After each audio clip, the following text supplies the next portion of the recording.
जय गुरु जी संगत जी। दिव्य आभा से नेक्स्ट चैप्टर। गुरु जी के शब्दों से 12 वर्षों के कष्टों से मुक्ति। 1996 में डुगरी ग्राम के श्री बख्शीश सिंह गुरु जी की शरण में आए। उनकी पुत्री का एक कान का पर्दा पिछले 12 वर्ष से क्षतिग्रस्त था। उसे ज्वर के अतिरिक्त गले में खारिश रहती थी और कान से पस भी बहता था। चिकित्सकों, पंडितों, ज्योतिषों, बाबा और संतों सब मार्ग अपनाकर देख लिए थे, पर असफलता ही हाथ लगी थी। अंततः बख्शीश ने गुरुजी से विनती करने का विचार बनाया। गुरुजी उन दिनों पंचकूला में थे। जब बख्शीश अपनी बेटी के साथ वहां पहुंचे तो गुरुजी ध्यान में बैठे थे। एक सेवक ने जब गुरुजी को उनके आगमन का समाचार दिया तो गुरुजी ने उनको अगले सप्ताह आने का निर्देश दिया। बख्शीश निराश अवश्य हुए, क्योंकि उन्हें वहां तक पहुंचने में 4 घंटे लगे थे, पर वह अगले सप्ताह 6 बजे आने का विचार बनाकर लौट गए। अगले सप्ताह जब बख्शीश पहुंचे तो गुरुजी ने उनके आने का कारण पूछा। बख्शीश ने अपनी बेटी की समस्या बताकर गुरुजी से उनकी कृपा के लिए प्रार्थना करी। गुरुजी ने प्रश्न किया कि वह कौन सी कक्षा में पढ़ रही है। व्यथित पिता ने उत्तर दिया कि वह 8वीं कक्षा में है। गुरुजी मुस्कुराकर बोले, कल्याण हो गया, जा ऐश कर। बख्शीश को यह साधारण पर अति शक्तिशाली वचन अस्पष्ट लगे तो वह खड़े रहे। गुरुजी ने पूछा कि क्या उनको कुछ और चाहिए। बख्शीश के यह पहले दर्शन थे। पिता ने हाथ जोड़कर गुरुजी से उनकी बेटी को लंबे समय से चले आ रहे कष्टों से रोग निवृत्त करने की बात दोहराई। गुरुजी के निर्देशानुसार वह संगत में बैठे और उन्होंने प्रसाद और लंगर भी ग्रहण किया। फिर गुरुजी के आदेशानुसार उनको डुगरी जाने वाली अंतिम बस में बिठा दिया गया। अगले दिन ही बख्शीश ने अपनी बेटी के रोग में सुधार देखा और थोड़े ही दिन में वह समाप्त भी हो गया। अब बख्शीश परिवार ने हर सप्ताह के अंत में गुरुजी के दर्शन के लिए आना आरंभ कर दिया। उनका बस किराए का व्यय चिकित्सक से कहीं कम था। आशीष के लिए घर से बुलाए गए। वर्ष बीतते गए। गुरुजी अब दिल्ली आ गए। बख्शीश और उनकी बेटी ने भी दिल्ली आना आरंभ कर दिया। एक ऐसे ही दर्शन के अवसर पर गुरुजी ने अपने भक्त को अपनी पत्नी और पुत्र को साथ लाने को कहा, जिन्होंने अभी तक गुरुजी के दर्शन नहीं किए थे। यात्रा और घर संबंधित समस्याओं के कारण बख्शीश उनको लेकर नहीं आए और अगली बार भी अपनी बेटी के साथ ही आए। गुरुजी ने उनके बारे में पूछा। जब ऐसा कुछ बार हुआ तो गुरुजी ने उन्हें अंतिम चेतावनी दी, पत्नी और पुत्र को लेकर आओ। उनकी पत्नी और पुत्र संगत में आए तो गुरुजी ने उनकी पत्नी से उसके रोग के बारे में प्रश्न किया। उनकी पत्नी ने बताया कि उन्हें पीठ में दर्द रहता है, जिसका कारण रीढ़ की हड्डी में समस्या है। चिकित्सकों की राय में उसका कोई उपचार नहीं है। गुरुजी ने हंसकर उत्तर दिया कि उनके दर्द का मूल कारण तो मानसिक है। अपनी बेटी का विवाह कराने से वेदना समाप्त हो जाएगी। गुरुजी ने उनको दर्शन के लिए 2 सप्ताह में एक बार आने को कहा। गुरुजी के इस गंभीरता रहित कथन से उनकी पीड़ा कुछ ही दर्शनों के बाद समाप्त हो गई। गुरुजी की ऊर्जा ऐसी है, वह अपने सब अनुयायियों से अत्यंत प्रेम करते हैं और उन सबका भी ध्यान रखते हैं। जो संगत के संपर्क में है, भले ही वह संगत में आकर उनके दर्शन कर पाएं या नहीं। उल्लेखनीय है कि बख्शीश के अन्य परिवार के सदस्यों को उन्होंने विशेष रूप से बुलाया। भक्त को मुक्ति। बख्शीश दिल्ली माह में एक बार आते थे। एक बार गुरुजी ने उनको अपने पास बुलाकर 2 सज्जनों से परिचय कराया। वार्ता के दौरान बख्शीश के पिता का उल्लेख आया, जो 85 वर्ष के रहे होंगे। वह स्वस्थ थे, उनकी दृष्टि सामान्य थी और दंत पीड़ा तक नहीं होती थी। बख्शीश ने कुछ निर्भीक होकर उनको अपने पिता के रोग के बारे में बताया, जो घुटनों से टखनों तक था। चिकित्सक उनके रोग या पीड़ा को कम नहीं कर पाए थे।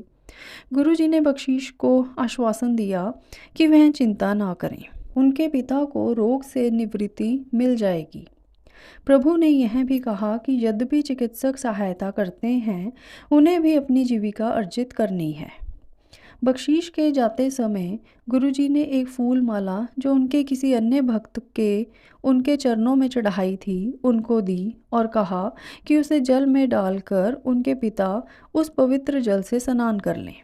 उसके बाद माला को पास के बहते जल में प्रवाहित कर दें। गुरुजी के निर्देश का अक्षरश पालन हुआ और उनके पिता की वेदना तुरंत समाप्त हो गई। इसके अतिरिक्त एक और महत्वपूर्ण घटना हुई। बख्शीश के पिता गुरुजी द्वारा मोहित हो गए। जब उनको भोजन करने को कहा जाता तो वह कहते कि उन्होंने गुरुजी का लंगर ग्रहण कर लिया है। परिवार के सदस्यों ने शीघ्र ही समझ लिया कि परिवार प्रमुख अब पूर्णतः मानसिक रूप से गुरुजी की शरण में पहुंच गए हैं। घर में उनकी उपस्थिति केवल भौतिक है। कुछ समय पश्चात उनके पिता ने यह शरीर त्याग दिया। उनका अंत अपने पौत्र पौत्रियों से बात करते हुए अत्यंत शांतिपूर्ण रहा। आज भी बख्शीश अपने स्वप्न में उनको गुरुजी के सम्मुख नतमस्तक होते हुए देखते हैं। यह स्पष्ट है कि गुरुजी ने बख्शीश के पिता के अंतिम समय में उनके जीवन की बागडोर अपने हाथ में ले ली थी और उनको अति सुगमता से मृत्यु द्वार से होते हुए स्वर्गलोक तक पार करा दिया। जय गुरु जी। ट्रैक्टर पर गुरु कृपा। एक कृषक के लिए उसका ट्रैक्टर परिवार के सदस्य की भांति होता है। अंतर केवल उसकी भिन्न आकृति का है। बख्शीश ने नया ट्रैक्टर खरीदने से पूर्व गुरुजी से पूछा कि कौन सा खरीदा जाए। गुरुजी ने कोई भी नया ट्रैक्टर खरीदने का सुझाव दिया, पुराना नहीं। बख्शीश ने नए कल पुर्जों सहित स्वराज ट्रैक्टर खरीदा। उसकी ट्रॉली अत्यंत भारी धातु की बनी हुई थी और पूरे ग्राम में अपने प्रकार की पहली थी, क्योंकि वह बख्शीश की भूमि से 3 गुना अधिक भूमि पर एक समय में कार्य करने में समर्थ है। उस पर कभी भी अधिक भार नहीं पड़ता है। बख्शीश के अनुसार उस ट्रैक्टर पर भी गुरु कृपा है। यह इस संदर्भ से स्पष्ट हो जाएगा।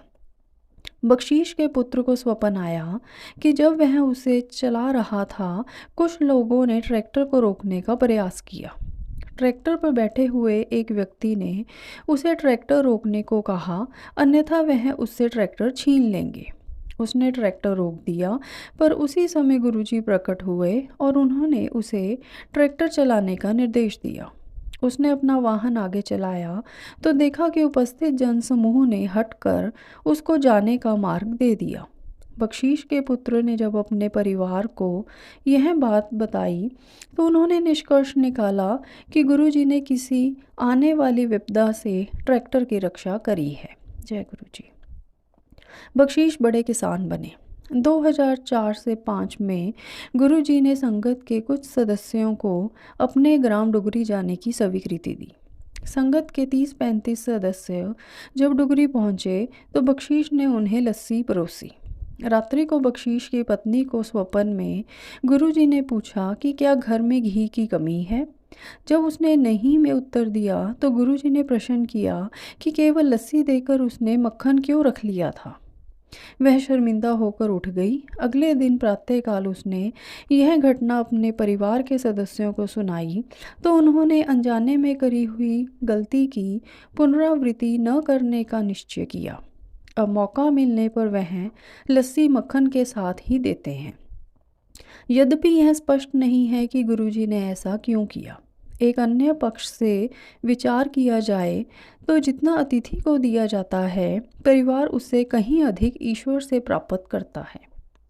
उस परिप्रेक्ष्य में बख्शीश भी अब बड़े कृषक हो गए हैं, पर बख्शीश परिवार पर गुरुजी की अभी और कृपा शेष थी। बख्शीश की अमलता की समस्या के लिए गुरुजी ने उन्हें अभिमंत्रित ताम्र लोटे से जल पीने को कहा और वह रोग भी शीघ्र ही समाप्त हो गया। जब बख्शीश ताम्र लोटा लेकर घर लौटे तो उनके पुत्र ने विनोद करते हुए कहा कि उसे छोड़कर घर के प्रत्येक सदस्य को गुरुजी ने कुछ न कुछ दिया है। बहन और पिता को ताम्र लोटा, माँ को चित्र और ताम्र लोटा, एक वही रह गया था। अगली बार जब वह गुरुजी के दर्शन के लिए पहुंचा तो गुरुजी ने उसे बुलाकर एक चित्र दिया। गुरु जी के इस आकस्मिक प्रतिदान से वह अति चकित और बेहद प्रसन्न हुआ। बख्शीश परिवार पर गुरु जी की अनुकंपा यही दर्शाती है कि उनकी अप्रतिबंधित कृपा और संरक्षण सदा भक्त के साथ रहते हैं। यह सत्संग लिखा गया है बख्शीश सिंह डुगरी से। जय गुरु जी, शुक्राना गुरु जी।